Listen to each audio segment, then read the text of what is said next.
Thank you very much, Chair Van Hollen. Thank you, Secretary Yellen, for joining us. We all know that Treasury plays a pretty crucial role keeping our economy strong and stable and strengthening our family's financial security as well. And it plays an indispensable role in keeping our country safe. That's why I have been insisting that we find a solution to address the extremely tight spending caps we are facing, and that any increase in defense spending is at least matched by a much-needed boost in domestic priorities here at home. For starters, Treasury is responsible for absolutely vital sanctions enforcement work to choke off funds to our adversaries like Russia and Iran, not to mention drug cartels and traffickers. It also regulates banks to keep our economy sound, protect our families, and prevent Main Street from paying for Wall Street's mistakes. So I want you to know I'm going to keep working with my colleagues to underscore the need to increase vital non-defense resources at Treasury and so many other agencies. So with that, I do have some questions for you. I wanted to ask you about the Inflation Reduction Act. It invested significant resources in the IRS to improve and modernize the agency. And we have seen immediate benefits, like call wait times decreasing from 28 minutes to 3 minutes. New enforcement initiatives to ensure large corporations and their ultra-wealthy are paying their fair share. And new tools like the direct file, which has made it easier than ever for people to file their taxes, get their refunds.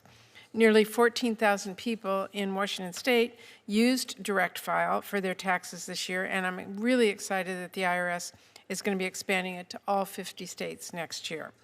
It is paramount we preserve these achievements through the annual appropriations process now. So I wanted to ask you, how does the FY25 budget request build upon the success of IRA investments? Well, direct file was made possible by resources in the Inflation Reduction Act. They enabled us to invest in the IRS and deliver world-class service and develop the direct file, and we intend to continue using those resources to support direct file. We've recently decided to make it permanent. We'll extend to all 50 states. Hopefully they'll all want to partner with IRS,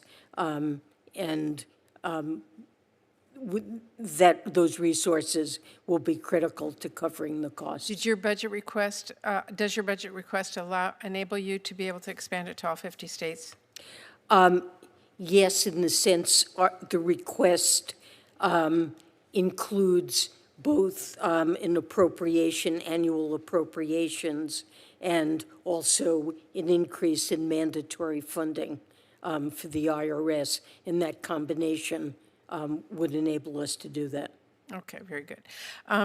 The Inflation Reduction Act has tasked the Treasury Department with an indispensable role in fighting the climate crisis.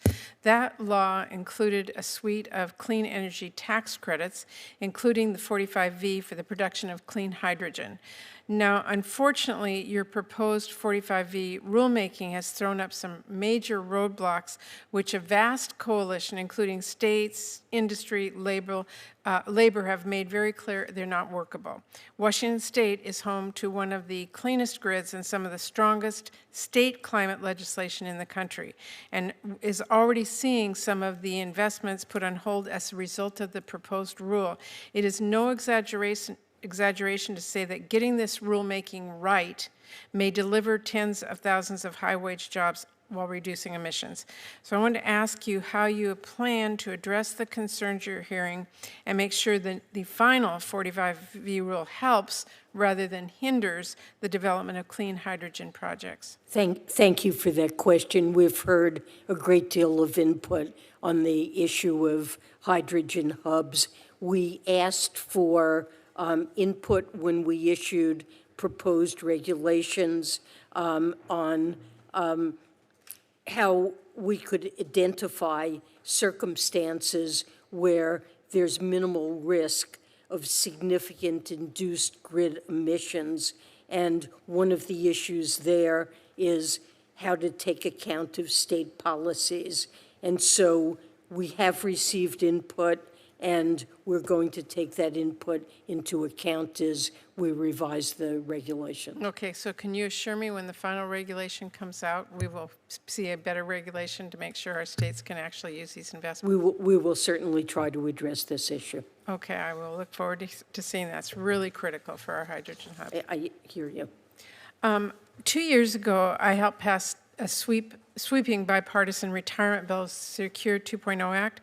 It's really important to me that Americans can retire with dignity. So I want to thank you for Treasury's guidance on the emergency savings. I know stakeholders are anxiously awaiting further guidance on provisions like the student loan match. Do you have at Treasury sufficient resources to implement these popular bipartisan measures?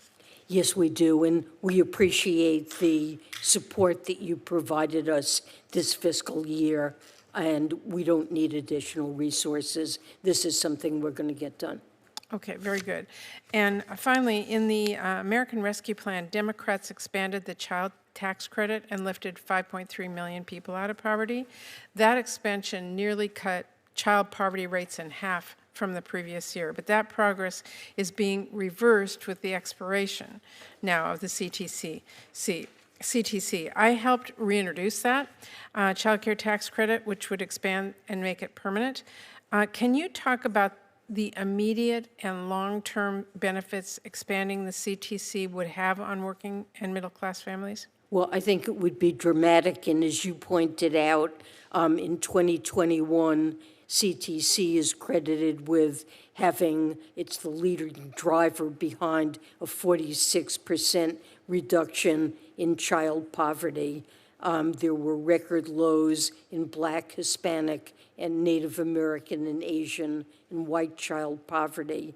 And, you know, beyond the immediate reduction in child poverty, research also suggests that this kind of income support brings long-term gains in children's health, education, and earnings. So I think this is something that can have a profound effect on children and their well-being and futures.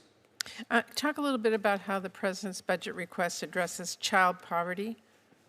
Well, the president has requested in this budget request to expand the child tax credit and to make permanent full refundability and also advanceability. So we certainly would like to see the amounts increased and see full refundability. Okay, I really appreciate it. Thank you very much, and thank you, Mr. Chairman.